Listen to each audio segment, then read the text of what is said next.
Saya punya beberapa pertanyaan, tolong dicatat.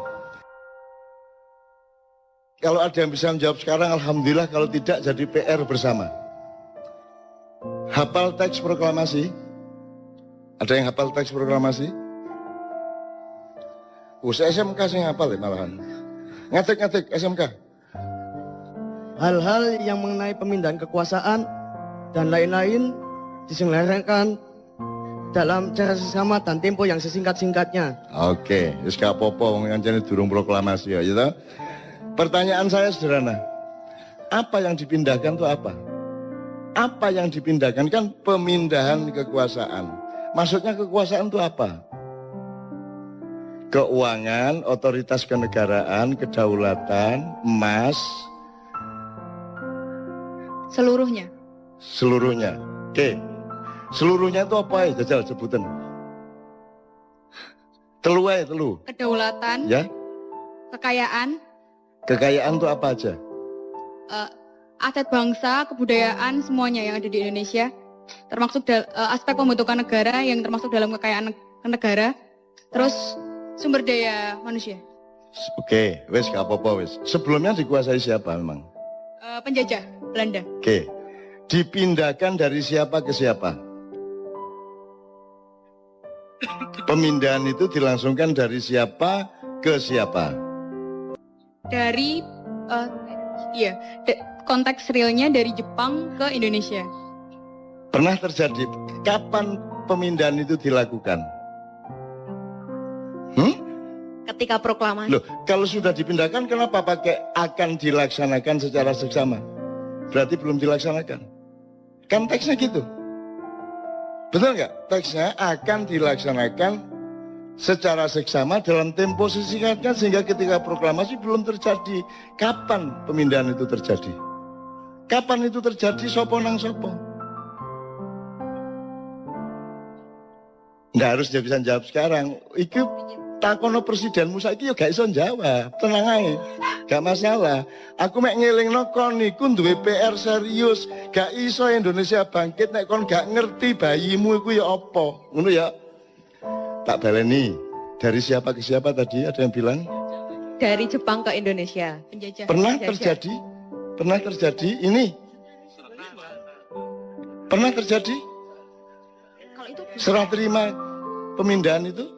saya belum lahir, Tan. Lah, anek jawabannya ngono. Iya, tadi kon kok sholat ping 5. Nah, kok jawabannya ngono meneh kon gurung lahir ayo. Mbah Nun, Engko ya. Mbah Nun nun sewu, kula derek tukar pikiran nggih. Iya. Terus ketika Jepang datang ke Indonesia, Jepang menjanjikan akan membantu proses kemerdekaan Indonesia dari Belanda. Sebenarnya yang mau dipindahkan kedaulatan itu dari Belanda ke Indonesia. Jepang itu janjinya mau membantu. Makanya dibikin BPU PKI, Badan Persiapan dan seterusnya. Oke. BPU PKI pada saat itu dia belum bikin secara detail negara ki koyo apa. Sing dibikin BPU PKI filsafat kemerdekaan. Sing dimaksud merdeka itu ya apa? Sehingga akhirnya tersusunlah proklamasi. Belum mikir undang-undang, belum mikir dasar negara, belum mikir struktur kabinet. Sing dipikir waktu itu BPUKI filsafat merdeka. Merdeka itu ya apa? Lah, setelah proklamasi Pak Karno matur tenggene teksin niku mau hal-hal di proses secepatnya dengan seksama. Hal-hal yang dimaksud itu banyak sekali. Bahkan sampai hari ini belum terselesaikan. Jadi setelah Jepang selesai itu kan Jepang kena bom. Jepang wis putus asa katanya ninggalin Indonesia. Itu variabel. Maksud saya kamu tuh menjawab A dulu baru B.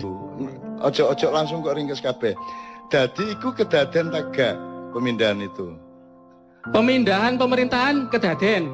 Kapan? Terus di sidang PBB kan aslinya Indonesia kedaulatannya diakui. Ya, tapi pemindahannya dari siapa ke siapa? Dari Belanda. Apakah Belanda pernah mengakui bahwa dia menjajah Indonesia? Belanda nggak mau mengakui, di Lah ya. PBB Belanda nggak Jadi- mau mengakui. Jadi ada terjadi pemindahan tak gak? Kayak kon nyerana motor nang koncomu ngono lho. Ono tak gak? Terjadi apa tidak? Secara teknis tidak, Lah ya, tapi terus secara apa? Secara pengakuan internasional mengakui Indonesia merdeka. Ya. Aslinya Belanda dhewe iki yo gak Terus rela. gaya apa tek iku man? Gawe tek iku pertama menumbuhkan filsafat kemerdekaan dan rakyat itu percaya Indonesia itu wis merdeka rek. Saiki Indonesia merdeka. Oke. Ngono. Oke, begitu dengan ini saya menyatakan ya, Nggih. wis merdeka ta iku? Menurut pernyataan Pak Karno Wis merdeka. merdeka. Terus ono PR untuk memindahkan. Nggih. Nah, apa nih PR itu? Apa PR itu? Bukan kedaulatan, wis diproklamasikan kok ono PR, kok ono. Wis soal kedaulatan yang NKRI sudah beres dengan alinea pertama. PR yang belum selesai pada saat itu soal perusahaan-perusahaan Belanda, soal wilayah Ya, oke. negara Indonesia. Ya, Dan terakhir yang dipermasalahkan Belanda, utang-utangnya Belanda kok nyauri Indonesia. ya. Saiki sudah dilaksanakan belum pemindahan itu? Secara teknis Belanda belum. Jadi gurung beres iki kemerdekaan. Gorong beres, nasionalisasi perusahaan-perusahaan sebenarnya Oke. belum beres. Jadi kon kok mantep urip Indonesia wong nikah gurung beres kok. Wong iki apa akad nikah gurung beres kok. Kok semua duwe anak sauno kae iku lho. Itu yang saya maksud itu ada yang belum beres sejak awal berdirinya NKRI. Kontroversi pendapatnya monggo ndak ada masalah ya, tapi ada yang belum beres dengan pemindahan kekuasaan. Nanti salah satunya tercermin pada pertanyaan berikutnya. Jadi ya, jadi ndak pernah terjadi toh itu. Tidak pernah terjadi. Ya wes. Jadi kon ojo meneh GBHN, ojo meneh Pancasila, ojo meneh aturan-aturan. Wong proklamasi lho, gurung dilaksanakno. Ya tak gak? Nggih. Proklamasi lho gurung beres. Presidenmu kate 30 meneh. Nek akad nikahe gurung jelas, wis gak beres-beres. Makanya semua presiden yang ingin jadi presiden pahami dulu Indonesia ini siapa, urusannya gimana, yang PR-nya apa, yang belum beres apa, pahami dulu baru bagusi mencalonkan diri jadi presiden. Gitu mboten? Nggih. Itu loh. Jadi aku setuju pendapatmu kabeh, tapi yang saya maksud adalah ayo didandani sik teko awal rek. Ngono lho. Wong iki gurung beres sejak awal kok. Ya oke, misalnya pada pernyataan berikutnya nanti Anda benar-benar dicatat aja. Berikutnya ini tak pencoloti supaya nyambung dengan Anda. Siapakah pemilik sah tanah air? Tanah dan air Indonesia beserta isi dan kekayaannya sebelum 17 Agustus 45 dan sesudahnya. Siapa yang punya? Hakikatnya Indonesia yang punya Gusti Allah. Hakikatnya. Es. Wassalamualaikum warahmatullahi wabarakatuh. Secara zahir sebelum kemerdekaan Indonesia dikapling sama Belanda. Berikutnya Jepang. Loh, Secara zahir, secara batin Indonesia iki melike Gusti Allah, ngadewe iki gelandangan gak duwe apa-apa asine nang Loh. kene ini. Jadi secara sepihak nah, ini mengklaim loh miliknya dia. tanda bahwa kita betul-betul belum mengerti Indonesia. Sing jenenge milik itu kan saiki kan IMB, apa jenenge sertifikat. Ya, itu berlaku setelah kemerdekaan. Ada undang-undang tanah yang baru. Jelas ya? Sadurunge kemerdekaan iku dake sapa lemah iku misale saiki sing ndek Jogja wis sing digawe stasiun kereta. Ya. Ya tanahnya keraton. Ah, tanah keraton. Saiki sing tanah sak Indonesia iki dake sapa? Tanah sak Indonesia. Ojo ngomong Gusti Allah loh. Pada zaman Mojopahit ya secara kepemilikan milik kerajaan Mojopahit. Oke, waktu itu. Dengan rakyatnya. Ya oke. Maka sebelum 45, sebelum 1745 dake sapa? Aku mek ngomong iku. Sebelum 45 Belanda mengklaim itu adalah wilayahnya. Kapan? Mana buktinya Belanda mengklaim? Karena Indonesia itu waktu itu Enggak ada faktanya Belanda ngeklaim. Oh. Enggak ada. Belanda tidak pernah menjajah Indonesia menurut Belanda. Belanda itu datang sebagai pemborong, kontraktor. Dia kontraktor datang ke sultan atau raja, tergantung tempatnya. Pak, saya bikinkan jembatan. Pak, saya bikinkan jalan. Saya bisa bikinkan pertanian. Pembagian pendapatannya segini sama segini. Jadi mengontrak dia menurut mereka. Mereka tidak pernah menjajah kita. Gitu loh. Nah, miliknya siapa? Kontrak itu dengan siapa? Kontrak dengan sultan-sultan, raja-raja. Nah, jadi siapa yang memiliki tanah air sebelum kemerdekaan? Sebelum kemerdekaan para raja dan para sultan. Nah, ngono lho, kitmang sintak ngenteni iku dheke sultan. Oke? Nggih. Sak Indonesia iki dheke sultan dan raja-raja, jumlahnya kira-kira pira sultan dan raja? Mboten paham kula jumlahnya. Loh, berarti gak jelas iki. Loh, wong kon iki saiki tanah sak meter iso paten-paten karo tanggamu kok. Nggih. Ya ta gak? Apa meneh tanah sak dari Sabang sampai Merauke gak jelas urusane. Terus kon gawe Indonesia kok ini kok iya padahal gak jelas urusane. Itu loh yang saya maksud. Oke? Jadi tanah itu milik raja dan sultan. Oke? Yes, terus merdeka. Terus tak sapa mari merdeka? Negara Republik. Milik negara. Milik negara. Upama kon raja gelem tak gak kon? Nggih, kula nyuwun perjanjian tertulis. Ana tak gak perjanjiane? Nggak ada. Ah. Iki lho. Nggih. Jadi gelem ta kon duwe lemah sak pulau misalnya Ternate tidure, sak pulau iku wekmu. Nggih. Terus moro-moro Indonesia merdeka. Terus moro-moro duduk tekmu. Gelem ta sultan? Moro-moro duduk dheke. Gelem ta? Nggih, nggak mau. Nah ya. Harus ada perjanjian. Nah, terus ada ndak perjanjiannya? Faktanya nggak ada. Nggak ada. Berarti beres ndak masalah Indonesia ini? Beres ndak? Belum beres. Jadi halal ndak Indonesia ini? Aku mek kepengin ngandani kon gak iso mberesi masalah iki, ganti presidene dukno teko langit sapi itu padha ae. Nek kon gak iso mberesi masalah iku mulane aku yang dipindahkan apa saja, yang berupa dolar berapa, yang berupa emas berapa ribu ton. Ya, yang berupa tanah berapa, yang berupa tambang berapa, perjanjiannya gimana. Setelah tanah sebelumnya milik sultan dan raja tiba-tiba menjadi milik negara, mosok gelem harus ada transformasi land reform. Betul enggak? Ada enggak? Land reform pada waktu itu nggak menyangkut perjanjian antara raja penguasa wilayah dengan presiden. Kok tidak? Lah Saya kok juga gelem? nggak paham, saya belum lahir waktu itu. Loh, Jadi aku ngene wae, upama kon dadi sultane, dadi rajane gelem tak gak? kula mboten purun, saya nggak mau. Terus rumangsamu 164 sultan raja ki gelem ngono. Ya nggak mau. Lah ndak mau. Kalau saya jadi rajanya ya nggak mau. Lah iya. Harus Nah, ada perjanjian. menurut sampean raja-raja Nusantara gelem tak gak? Nggak mau aslinya. Ah, aslinya ndak mau. Ya, contohnya konflik-konflik yang muncul. Makanya terus ngene lho, Dik. Yang kita ini nyari bersama, duduk aku berdebat karo kon. Oh, nggih, Kita nggih. mencari bersama. Golek api.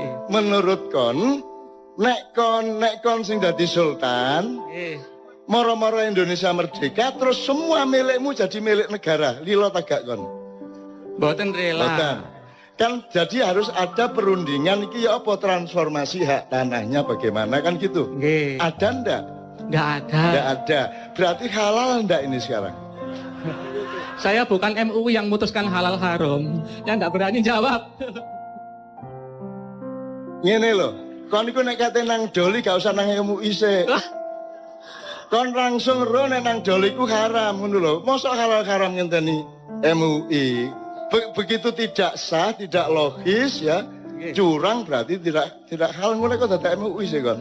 Nggih, hakikatnya kalau kedua pihak ada sesuatu dan satu pihak merasa tidak terima, berarti itu nggak halal. Hakikatnya begitu. Makanya sekarang diatur ada nggak undang-undang konstitusi yang mengatur peralihan dari haknya sultan dan raja-raja seluruh Nusantara ini kemudian menjadi milik negara? Nggak ada. Nggak ada toh? Nggak ada perjanjian itu. Dadi iki apa iki nyolong ta, ngeklaim ta, ngerampok ta? Ya, Kono ojo melok sedih, ojo melok diserang wong kono yo gak melok apa-apa, kowe gak salah kok. Loh, saya juga ikut sedih, Pak, wong saya pegawai negeri ya. Oke, tapi jelas ya faktanya ya. Jadi beres enggak masalah kelahiran tadi? Masalahnya enggak beres. Ya, beres toh? Beres. Oke, enggak beres. Jadi sejak awal kita itu belum beres. Oke ya? Oke, betul. Jadi soal pemilikan tanah, tambang semua sebenarnya kan juga tidak ada perjanjian yang jelas. Tidak diatur secara kenegaraan. Saya kan roh, atine rojo-rojo saiki ya apa kira-kira kan gitu? Atine rojo-rojo karepe ku bikin daerah istimewa. Dengan perjanjian-perjanjian baru, mbuh disahno DPR, MPR, Presiden, bikin daerah istimewa. Terus apa kok mek Jogja tok? Sebenarnya raja lain juga sama. Di Aceh kan dulu-dulunya zaman Pak Harto kan ya sempat bergejolak minta istimewa. Apa kok mek loro? Karena yang lain nggak berani mungkin. Oh. Karena untuk dalam tanda kutip melawan kekuatan besar, kita harus punya support yang besar. Nah, raja-raja ini kan supportnya kecil. Oh, jadi untuk mendapatkan hak hidupnya itu harus berani gitu. Oh, yang nggih no, Pak. Oh, berani melawan? Berani melawan penguasa. Penguasa mana? Sing rumangsa menguasai wilayah Indonesia. Berarti penguasa ini penjajah ya, sehingga raja-raja pada takut. Secara psikologis aslinya jajah rojo-rojo. Nah. Secara dohir ketoke mengajak saiki jajah taga. Aslinya menjajah. Sip. Yes. Iku sing tak enten kok kon. Dan kon pegawai dari sistem penjajahan itu.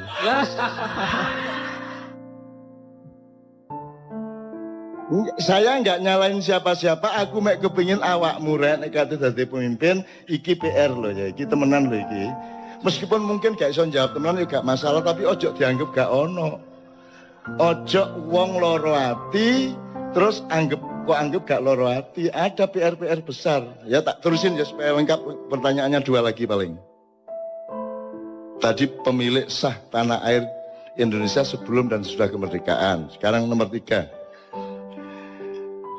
Apa muatan substansial UUD baik 45 maupun 2002 amandemen ya tentang pemilahan antara negara dan pemerintah?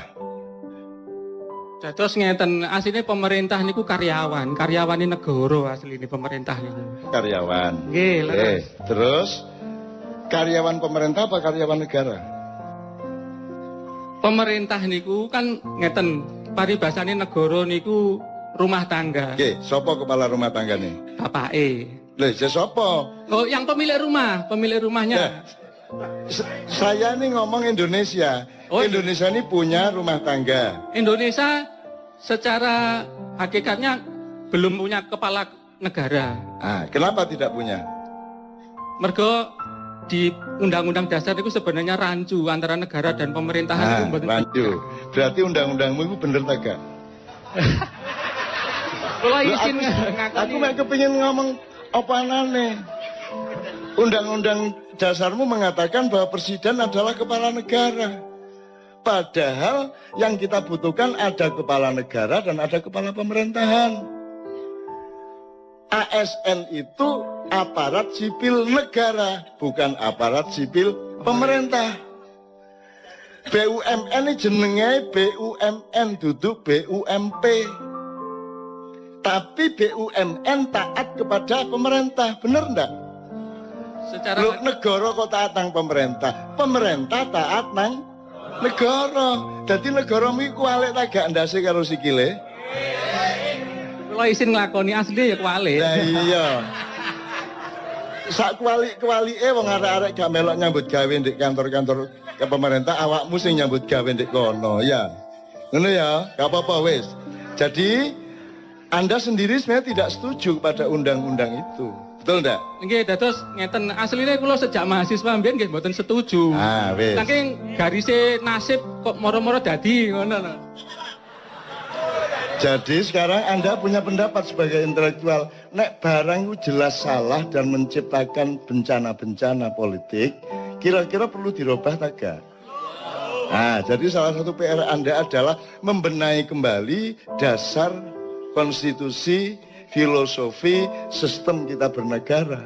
Memang sejak awal kita ini celaka karena Tidak ada pemilihan antara negara dan pemerintah. Akhirnya karyawan di kantor kabupaten taat kepada bupati.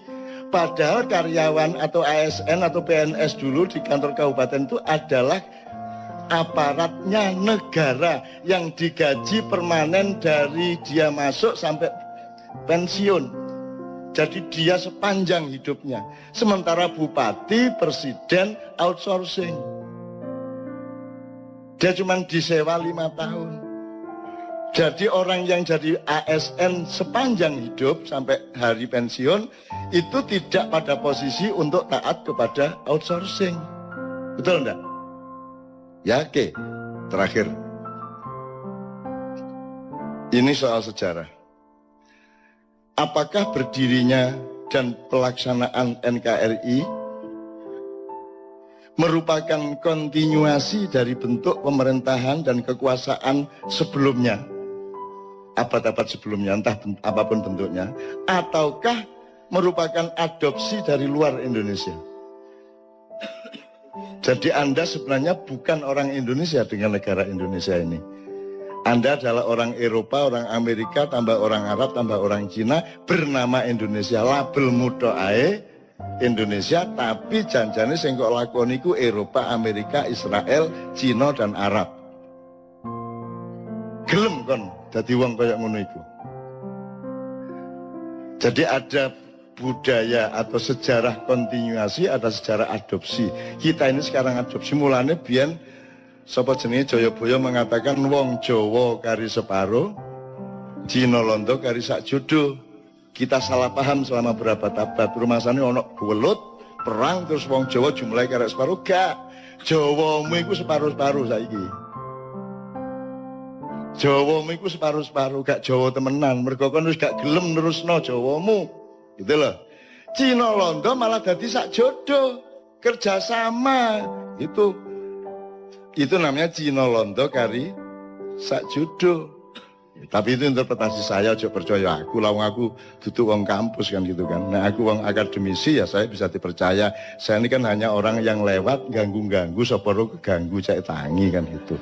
Nek perkara gak tangi-tangi ya gak apa-apa, malah tak ilir-ilir cek tambah turunnya tambah angler kan gitu ya. Jadi pertanyaan terakhir tadi jelas. Apakah yang kita lakukan dengan NKRI ini kontinuasi dari yang kemarin-kemarin ataukah merupakan adopsi? Jadi kita ikut wis dudu Indonesia nek kaya ngene iki mek karen-karen tok Indonesia itu. Gitu. Jadi kita nggak meneruskan yang kemarin, kita mencari yang baru termasuk universitas, Pancasila, Trias Politika dan lain sebagainya. Nanti tolong pelajari nyun sewu ini ngiling noto ae sing sejarah ono sing arek belajar sejarah ndak? Coba Renaissance di Eropa dari Italia ke seluruh Eropa itu abad berapa? 14 sampai 17 awalnya di Italia abad 14. Sebelum abad 14 itu di Eropa namanya abad pertengahan, abad kegelapan dari abad 5 sampai 15 kira-kira ya. Nah, aku takon, ketika ada peralihan dari masa kegelapan Eropa menuju Renaissance itu di Indonesia terjadi apa? Belum pernah ada studi sejarah dan sosiologi mengenai ini. Akhirnya kita menjadi bukan orang Indonesia sekarang. Meskipun tetap nek awake dhewe saking apiye, saking tepake masih oke duduk Indonesia ya tetap metu Indonesia dididik gitu ya. Tapi kita secara sistem makro kita ndak. Jadi Sunan Kalijaga lahir tahun 1450. Pada umur 28 tahun dia sudah mulai menjadi aktivis politik di Mojopahit. Dia melakukan transformasi yang sangat damai dan sangat bagus, dawa ceritane, dan beliau mengawal dari Mojopahit akhir yang ketika itu masih ada Minak Jinggo Belambangan sampai transformasi ke Demak, sampai ke Pajang, sampai ke Mataram awal. Sunan Kalijaga umurnya 162 lebih. Nah, jadi kalau awakmu setuju Mas, ini sampean meneh. Sampai Renaissance. Senteng Yunani, Roma zaman riyen niku. Itali. Nggih kula dereng lahir niku nggih. Kan kok tak balekno nang masa silam kon kok. Nggih, leres. Ya. Zaman filosof. Itu disebut masa apa? Masa Renaissance, masa kejayaan ilmu pengetahuan dan filosofi, filsafat. Masa pencerahan. Nggih. Ya, menurut awakmu setuju tak itu masa pencerahan? Kula mboten setuju sebab enten setunggal riwayat saking Kiai pundi kula supe. Ya, Asline Sokrates kali Plato riyen niku diajari Nabi Khidir. terus gampang. Nek soal Tapi- ngene. Niku satu. Ndak, maksud saya gini. Setuju ndak itu disebut masa pencerahan menurut Anda? Secara akademis setuju. Oh, tenan? Nggih. Makanya awal tadi kita ngomong mengenai kelengkapan, mengenai sempurna. Ya, karena Renaissance itu adalah pemberontakan terhadap religi keraton-keraton Kristen, ya. Jadi terus mereka marah kepada agama sehingga mereka berpihak kepada akal sehat. Terjadilah revolusi pemikiran, kemudian pemikiran didewa-dewakan. Semua yang tidak cocok sama pemikiran dianggap jelek, dianggap ketinggalan zaman. Jadi kalau saya menyebut Renaissance adalah masa penyempitan umat manusia. Hatinya jadi tidak ada, spiritualitasnya tidak ada, tinggal akal pikirannya dan jadilah uner. Untung manusia uner adalah manusia yang tetap sempurna. Jadi gak ono urusane kampus karo pengajian. Gak ono jane. Ono kampus kok ono selawatan. Universitas secara barat kok selawatan. Itu tidak kompatibel dengan sistem dan ideologi universitas. Tapi di Indonesia tidak bisa 100% berlaku karena rektornya religius, karena dekannya religius, karena mereka tetap manusia sempurna. Gitu loh, Dek. Jadi di timur terjadi penyempurnaan manusia oleh Sunan Kalijogo dan Wali Songo. Di Eropa terjadi penyempitan manusia. Dari manusia yang lengkap spiritual, mentalitas, semuanya menjadi hanya manusia intelektual. Bahkan kemudian menjadi manusia akademis. Di sini disempurnakan. Agamanya sama budayanya dikomprensikan. Bahkan lengkapnya luar biasa. Sampai kebudayaan Jawa bagi saya itu upama gano Islam wong Jawa wis mlebu swarga ngono aku. Nek kurang sembayange ngono tok. Tapi nek peradapane wis saiki sampean delok. Nek tembang Jawa teko sinom nganti Megatro Pucung itu lagune wong sing wis ndek swarga. Wis karek ngene ndek swarga.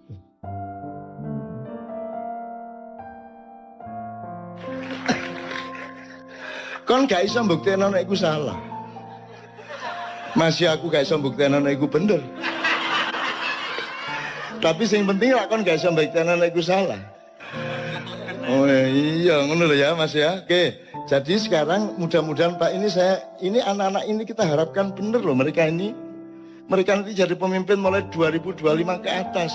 Anda urus Indonesia ini bener-bener ya. Anda urus Indonesia bener-bener. Gitu loh, Dek. Oke, tepuk tangan untuk cinta masa depan Indonesia.